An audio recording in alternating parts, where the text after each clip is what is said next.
Le damos la bienvenida a nuestro queridísimo amigo Diego Genú. ¿Cómo estás? ¿Cómo andan? ¿Cómo andamos, Gaby? Diego? Bien. Bueno, bien. Hablando de las vicisitudes de la vida, pero Sí, sobre muy interesante, todo, sí, muy interesante. Era más interesante eso que seguramente... Que hablar de política. Que hablar de política, pero lamentablemente hay que seguir hablando de política.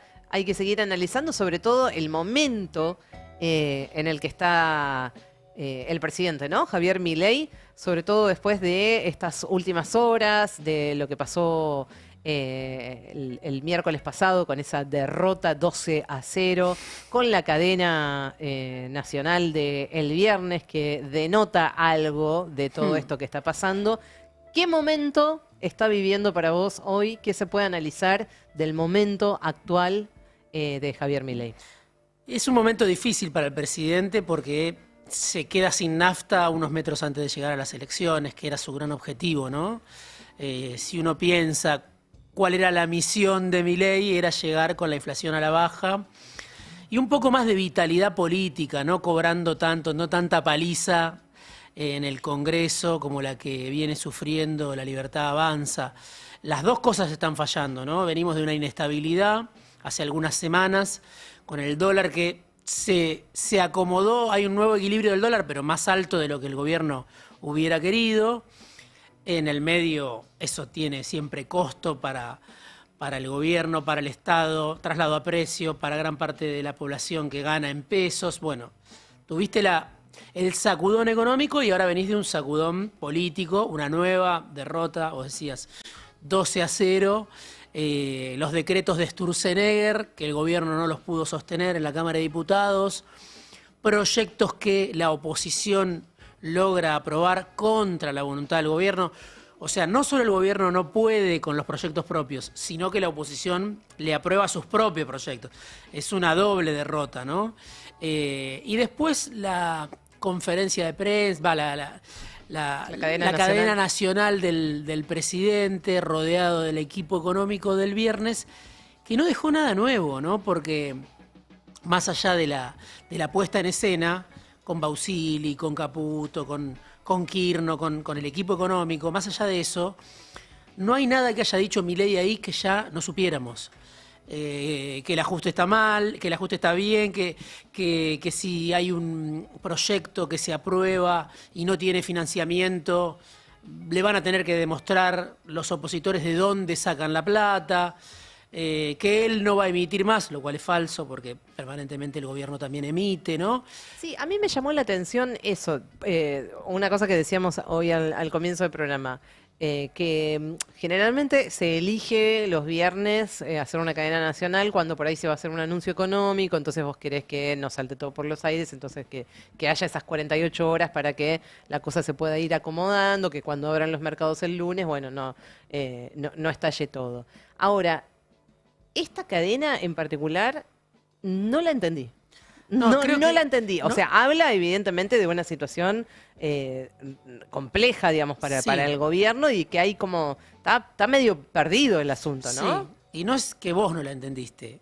Actores de mucho poder que toman decisiones en la Argentina también, incluso aliados del gobierno no la entendieron.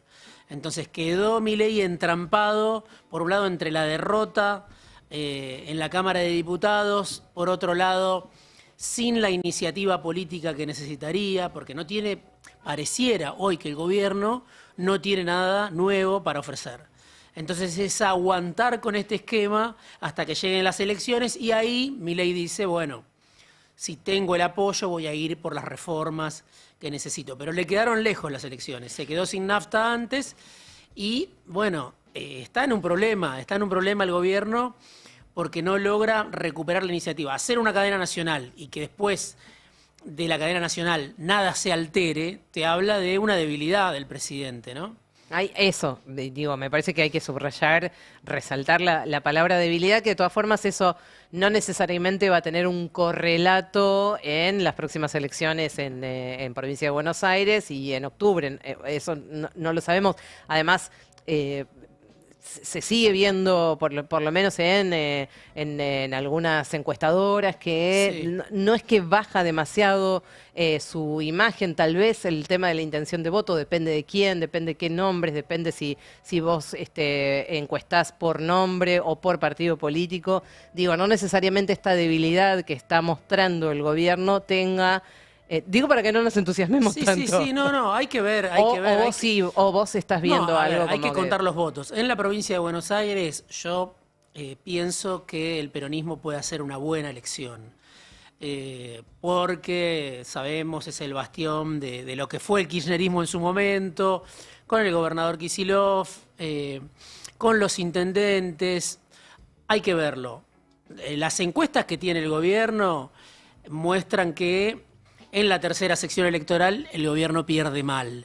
Si esos números son ciertos o no, si el gobierno los muestra para tratar de convocar al votante que ya está medio decepcionado y dice, hasta acá te apoyé en el 2023, pero ahora no voy porque no me está yendo bien. Quizá es parte de la estrategia del gobierno, es decir, vamos perdiendo para después sorprender, como pasó en la ciudad de Buenos Aires, donde también se pensaba que Adorni no iba a ganar, que iba a ganar Santoro, algunas encuestas hasta lo daban tercero, terminó ganando. Entonces, hay que ver, hay que contar los votos, depende mucho de la participación electoral, pero ahí hay un dato de las últimas semanas, que nosotros lo publicamos en el Destape ya hace por lo menos 15 días, pero el fin de semana se publicó en otros medios también, el ausentismo como un arma de doble filo. No es que solamente no van a votar los votantes del peronismo. El gobierno ve que hay votantes que dicen me quedo y antes votaban a Milei. Es decir, el gobierno se está dando cuenta, pasó en la ciudad de Buenos Aires, en algunos barrios donde ganó Santoro, y el gobierno está mirando encuestas que en lugares donde quisiera mayor participación electoral, las encuestas le muestran que la participación electoral va a ser baja. Y ahí Milei necesita que sea alta. ¿Dónde? Bueno, en el interior de la provincia de Buenos Aires, sobre todo, en la primera sección electoral, que hoy es la principal, ¿no? Por los nuevos datos del padrón. ¿Por qué? Porque si el peronismo gana por mucha diferencia, como dice el gobierno en la tercera sección electoral, en el sur y en La Matanza, donde la candidata va a ser Magario, bueno, Milei necesita sacar votos de otro lado para ganar, Claro, sí. del interior de la provincia de Buenos Aires o de la primera sección electoral, que es más numerosa.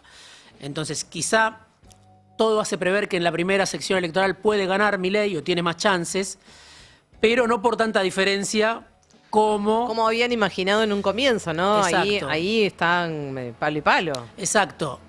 Y no O sea que alcanza es con la primera... Valenzuela y Catopodis en la Exacto. primera sección, Y ¿no? no alcanza en la primera a compensar lo que pierde en la tercera. Es decir, que hay es por encuestas... paliza. Claro, hay encuestas que dice pierde Milei en la tercera por 20 puntos, o por 18, o por 15, y en la primera gana por 8 o por 5. Bueno, habrá que verlo.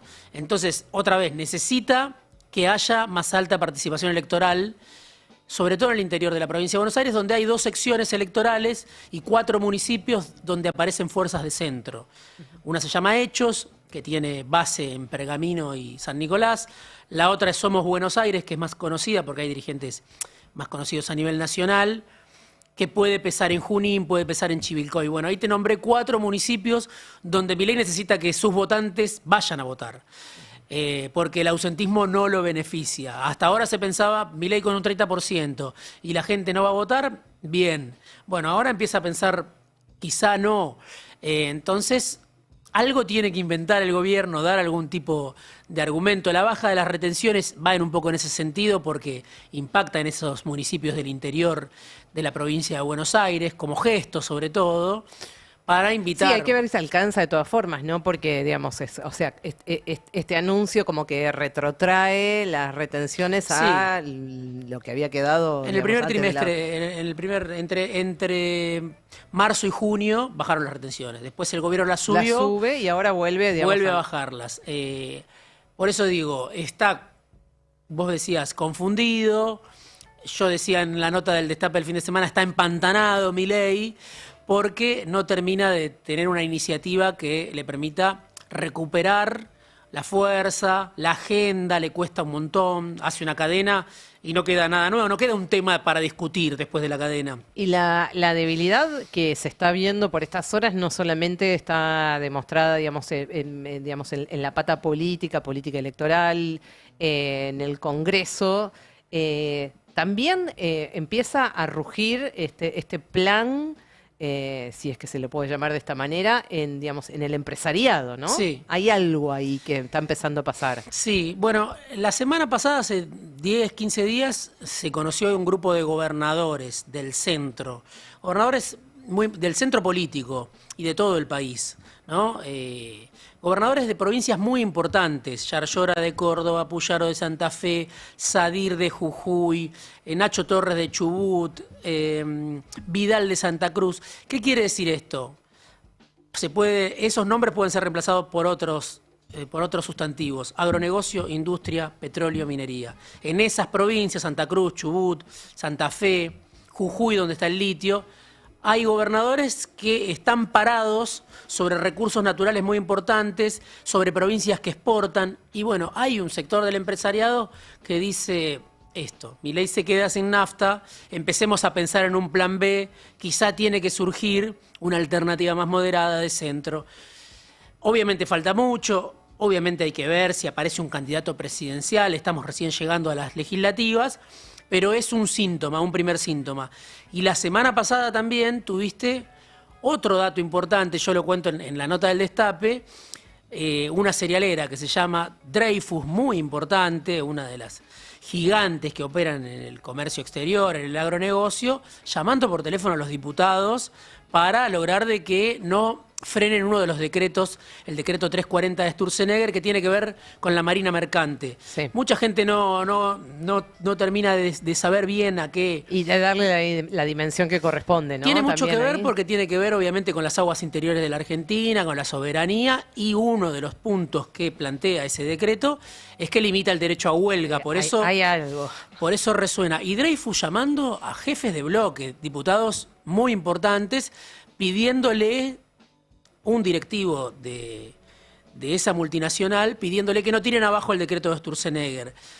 Es muy sintomático del poder que tienen ciertas empresas transnacionales en la economía argentina, pero también es sintomático de que no están tranquilos con Milei, porque si no, un ejecutivo de una multinacional de ese nivel no va a estar llamando a un diputado. Dice: lo dejo en manos de Martín Menem, lo dejo en manos de Milei, De los Guillermo operadores Franco. políticos de este gobierno, y no teniendo que ellos bajar al territorio. Exactamente. Y tuvo cierto éxito, si bien el decreto se volteó, no tuvo apoyo, hubo 118 diputados que votaron contra ese decreto, pero si vos comparás otras votaciones, la del Garraham, la de financiamiento universitario, tuvieron 40 votos más que la del decreto que tenía que ver con la marina O mercante. sea, algunos convenció. Tiene más peso Dreyfus que Milei, ¿no? Tienen más pesos las multinacionales que el gobierno. Y en este sentido me parece sintomático de no estar tranquilos con Milei. Uno podría decir: Milei les dice todo lo que ellos quieren escuchar, les promete un paraíso liberal donde las empresas van a hacer lo que quieran a su antojo, pero a la hora de juntar los votos, bueno, es un desgobierno. Antes vos podías decir: es la bruta traidora, como dice el presidente. En el Senado, cuando perdió también 6-0, hará un mes, era mediados de julio, principio de julio. Ahora, ¿quién podés culpar? Tenés que culpar a Martín Menem y a Karina Milei. Claro. O sea, Milei tendría que estar culpando y decir que los brutos traidores son su hermana y el presidente de la Cámara de Diputados, que se comieron esta paliza. Entonces, ya no se puede culpar tan fácilmente a alguien que no está alineado con el planteo del presidente cuando hablas de lo que pasa en la Cámara de Diputados. Entonces, si vas juntando distintos elementos y situaciones, lo que se empieza a ver, y también te diría algunos comunicadores que suelen representar al Círculo Rojo con más críticas, ¿no?, a Milei. Eso se empieza a ver, y cada vez más.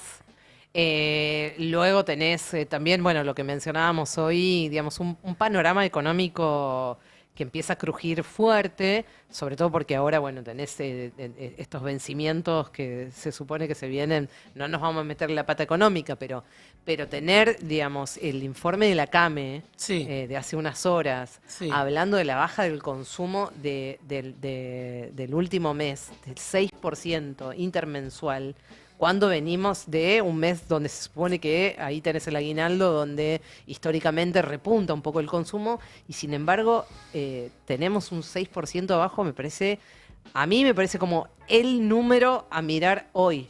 Esa baja de consumo es brutal. Otra vez, si uno compara 2025 con 2024, este era un año en el que Milei esperaba el rebote de la economía. Después de la caída profunda, de la mega devaluación que hizo Caputo apenas asumió en diciembre de 2023, la economía cayó muy fuerte en 2024. 2025, ¿qué se esperaba? Bueno, que rebotara la economía. Y el rebote duró muy poco. Duró 2 o 3 meses, los primeros 3 meses del año, en algunas actividades. Pero lo que ves es otra vez que se empezó a quedar sin nafta, el consumo, los salarios se están perdiendo. Estamos hablando de los salarios de los trabajadores registrados, sindicalizados, ni hablar de los que viven en la informalidad, que hoy son mayoría, te diría, en la Argentina, ni hablar de los empleados públicos, que están muy por debajo de la inflación. Y otra cuestión que tiene que ver con la inestabilidad del dólar es que al subir las tasas de interés, el crédito, que había una especie de mini boom del crédito, sí, se está muriendo. Se está derrumbando, porque claro. Hoy no podés pedir un crédito, las tasas se duplicaron prácticamente en muy poco tiempo. No lo puede pedir un pequeño empresario, no lo puede pedir alguien que dice, bueno, me voy a comprar o voy a hacer un arreglo en mi casa, que eso pasó en algunos meses del gobierno de Milei, sí, te sí, diría. el consumidor, digamos, la gente de a pie, que, digamos, ahora se ve afectada también, digamos, en la posibilidad, por ejemplo, de pagar en cuotas determinadas cosas, ya eso empieza a crujir también, ¿no? Exacto. Por las tasas elevadísimas. Exacto. Para que el dólar no se vaya más lejos, el gobierno cada vez tiene que subir las tasas más altas. Bueno, eso tiene repercusión directa en la actividad económica. Es decir, antes, por ahí, un laburante no le alcanzaba con lo que cobraba mes a mes, pero decían, voy a pedir un préstamo y lo voy pagando, como te digo, para hacer una reforma en mi casa, el que puede, para comprarme un electrodoméstico, con un préstamo, etc. Hoy eso se acabó, porque al gobierno cada vez le cuesta más sostener esta estabilidad, que es una estabilidad muy precaria, es una estabilidad que sabemos que tiene costos porque hay destrucción de empleo. Entonces, el gobierno hablaba de que iba a haber una B corta, ¿no? Una recuperación en B. No al lugar con eso, o sea, no existe esa recuperación en B, y el boom o el mini boom del crédito también hoy está muy, muy frenado. Entonces, ¿cuáles son los motores, como se dice cuando hablan los economistas? ¿Cuál es el motor para que la economía crezca? Bueno, no está claro, el consumo no lo es, los ingresos no lo son, ahora el crédito tampoco, entonces la inversión menos. Hay pocas inversiones. Hace poco el gobierno anunció una inversión muy grande de 15.000 millones de dólares en San Juan, con el RIGI, pero son muy en cuentagotas. Pero claro, ahí tenés otra cosa, que es que incluso las supuestas inversiones, y digo supuestas porque, digamos, probablemente, digamos, haya una intención de venir, digamos, de invertir en Argentina, digamos, sobre todo en la economía, digamos, en la primaria, digamos, Sí, sí. Vaca muerta. extractivista, exacto. Pero, digamos, hay un parate también, porque ellos mismos están frenando la posibilidad, digamos, el cepo frena la posibilidad de que esas inversiones estén viniendo. Hay cepo todavía. Sí, o sea, sí, para las empresas hay cepo. Sí, no pueden girar las utilidades como quisieran, Como ¿no? que da la sensación de que hay muchos que están esperando a ver qué onda con eso, ¿no? Y mientras tanto esas inversiones no van a llegar. Sí, pero ahí yo creo que lo más sintomático del ida y vuelta del gobierno y de la confusión del gobierno y de un gobierno que se encuentra en una situación donde las cosas no le salen, es que cuando Caputo va a pedirle socorro al fondo y le dan 12.000 millones de dólares en abril, el gobierno no acumula reservas, sino que sigue manteniendo el dólar planchado para llegar con la inflación a la baja. Era el momento de comprar reservas, acumular reservas, para después pensar en una tranquilidad mayor, ¿no? Quizá eliminar los controles, que es algo muy difícil en la Argentina. No sé si lo podrá hacer este gobierno u otro. Por completo es muy difícil, las empresas lo piden, pero lo que sí es una especie de tiro en el pie que se dio el gobierno fue que cuando recibió esa inyección de dólares del Fondo Monetario Internacional, que llegó porque había fracasado el esquema anterior, volvió a hacer lo mismo. Agarró la deuda y volvió a hacer lo mismo. No acumuló reservas cuando tenía la oportunidad porque era lo que se llama el trimestre de oro cuando el campo te liquida. Sí. Ahora el campo no te liquida más hasta el año que viene. No, da la sensación de que se queda sin recursos, ¿no? De que ya no puede manotear de ningún lado, por lo menos, a no ser que el Fondo Monetario o Estados Unidos, digamos, directamente... Digamos, bueno, eso no sé, puede pasar. El amigo Trump tienda una mano. Sería el último recurso. Pero digo, cualquier gobierno de cualquier orientación necesita acumular reservas. Cualquier gobierno necesita tener en el Banco Central la mayor cantidad de reservas para estar tranquilo, para que el dólar no se vaya, para que eso no produzca turbulencias en la vida de la sociedad, para que la inflación no se dispare. Y también si quiere aumentar salario necesita tener dólares en el Banco Central. Y también cuando vos tenés producción, una empresa empieza a producir y tiene que importar una maquinaria, los dólares tienen que estar en el Banco Central para que la economía crezca.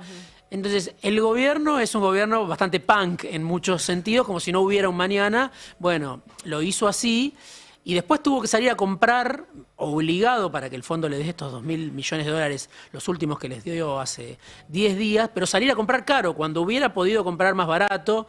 Pero Milei tenía la tesis de que el dólar se iba a caer como un piano. Bueno, no se cayó como ningún piano, está subiendo y está haciendo las cosas obviamente mal, con costos muy importantes para la sociedad y para el Banco Central, para las propias arcas del Estado. Por eso cuando Milei dice no hay emisión, nadie se lo cree, porque el gobierno interviene con dólar futuro, en el mercado de dólar futuro, eso es emisión, digo...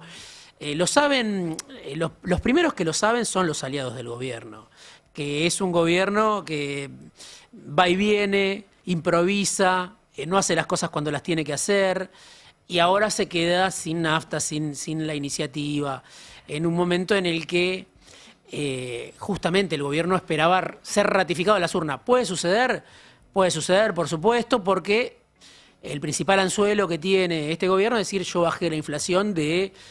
el número muy elevado que había dejado el Frente de todas formas Todos. Ya empezábamos a ver, en estos días veía una encuesta, y ahora no voy a recordar de quién, quisiera mencionarlo, pero digamos que ya empieza a ser una preocupación el tema, digamos, del poder adquisitivo, sí, que antes no lo era. Sí.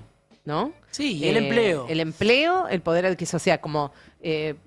la seguridad está como en tercer, viste que siempre está como en tercer, cuarto lugar, corrupción en quinto lugar, o sea, como que la gente está preocupada porque no le alcanza la guita. Total. Y eso ya se empieza a ver, digamos, en las encuestas, en los focus group. Ahora, la pregunta es, ¿la oposición esto lo puede capitalizar? ¿Los ves con posibilidades de capitalizar este momento, digamos, de clara debilidad en diferentes aspectos de todo esto que venimos mencionando de Milei? Creo que en la provincia de Buenos Aires es donde el gobierno del peronista, el gobierno de Kicillof, lo que es la oposición de Fuerza Patria puede tener su mejor resultado, ¿no? Es un bastión del peronismo, perdió muchas elecciones también. Kicillof lo dijo hace no tanto, las últimas elecciones desde 2009 las viene perdiendo, ahí el peronismo las elecciones de medio término, pero yo creo que el ajuste pega muy fuerte en la provincia de Buenos Aires, el desempleo es más alto, entonces sería lógico que el peronismo tuviera un buen resultado en la provincia de Buenos Aires, esa es mi tesis, habrá que verlo, otra vez te digo, depende del nivel de participación, ¿no? Porque el nivel de participación, cuando vota la mitad del padrón, altera cualquier matemática, cualquier cuenta, cualquier previsión. Y me parece que el punto va a ser ese, ¿no? Que si ves que esa indiferencia que está teniendo, o sea, esa indiferencia, ese enojo, ese ya no me importa ir a votar de mucha gente, se empieza a cambiar o si eso se está profundizando. Yo no veo un cambio ahí, digamos. Bueno, ahí hay un tema. Ayer Kicillof en la entrevista con Roberto Navarro le preguntó varias veces Roberto, bueno, ¿qué es lo nuevo que tiene para ofrecer el peronismo? Me parece que la insistencia del gobernador fue, vamos a ponerle un freno a Milei. Estamos unidos. Si estuviéramos separados sería un picnic para Milei, porque la derecha se une. Hay que recordar que Kicillof ganó en 2023 en la provincia de Buenos Aires con una derecha dividida.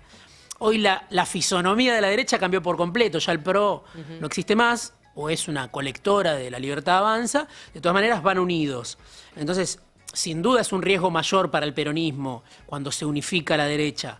Ahora, la pregunta es, ¿está aportando el peronismo nuevos argumentos para que la sociedad apática lo vaya a votar? Se entusiasme un poco, aunque sea. Bueno, ahí me parece que hay un problema. Ahí hay un problema porque no aparecen caras nuevas, no aparecen tampoco tantas ideas nuevas del peronismo, y entonces ahí hay un problema. Porque uno puede decir, bueno, para frenar a Milei, sin duda, tenés el principal partido de oposición, es el peronismo. Y lo es en votaciones como la del Congreso, y lo es a través de sus distintas ramas, sectores, movimientos sociales. En la calle también sigue siendo un movimiento que tiene una vitalidad. Ahora, para el que está más desconectado, para el que está más lejos de la política, para el que dice, como vos decís, estoy harto de todo, yo no sé si el peronismo está ofreciendo nuevos argumentos. Realmente me lo estoy preguntando, ¿no? Y cuando habla Kicillof o cuando hablan otros dirigentes, no termina de aparecer los nuevos motivos. Sí se sabe que es la principal oposición, pero para el que está desenganchado, el que dice el sistema no me representa y yo me desconecto de ese sistema y no voy a votar, es un gran enigma, lo vamos a saber, ¿no? Pero no termina de aparecer tan claro que haya nuevos argumentos para votar al peronismo. Sí, para decir, si no te gusta Milei, bueno, obviamente el peronismo es la principal oposición, de eso no hay dudas. Ahora, el que dice no me interesa nada, a ese yo no sé si hay hoy está encontrando la forma el peronismo de tocarle el timbre o de llegarle al WhatsApp. Bueno, caras nuevas, evidentemente no sé si vamos a tener. El domingo que viene, ya con esto cerramos, pero digo, se cierra las listas, Sí. O sea que ahí vamos a ver... Quizá aparece alguna cara nueva. Alguna cara nueva, pero da la sensación de que todo sigue Hasta ahora igual. la iconografía es la misma, ¿no? Exacto. Fuerza Patria, le das vuelta al nombre, Es lo le cambias mismo. los colores, pero es más o menos lo mismo, las ideas. Lo que sí hay es un liderazgo emergente que es el de Kicillof, que eso sí es cierto, ¿no? O sea, alguien que siempre fue parte de un esquema en lugares importantes, ministro de Economía, gobernador, y hoy quiere demarcarse, ir por más, protagonizar lo que viene. Eso está. ¿Alcanza o hace falta también un programa, ideas, algunas palabras? Porque Milei tuvo 2 o 3 palabras y con eso rompió la apatía Tal en su cual. momento, ¿no? Tal Y cual. llegó de los estudios de televisión a la presidencia en tiempo récord. Tenía obviamente actores de poder que lo respaldaban, pero a veces es poder interpelar a la sociedad con 2 o 3 ideas. Me parece que todavía no están. Bueno, Diego, gracias. Gracias por este Gaby. análisis. Lo leen, por supuesto, en el Destape Web también a Diego. Y ya el lunes que viene estarás acá, ya con las listas completas. Los vamos a analizar la semana que viene.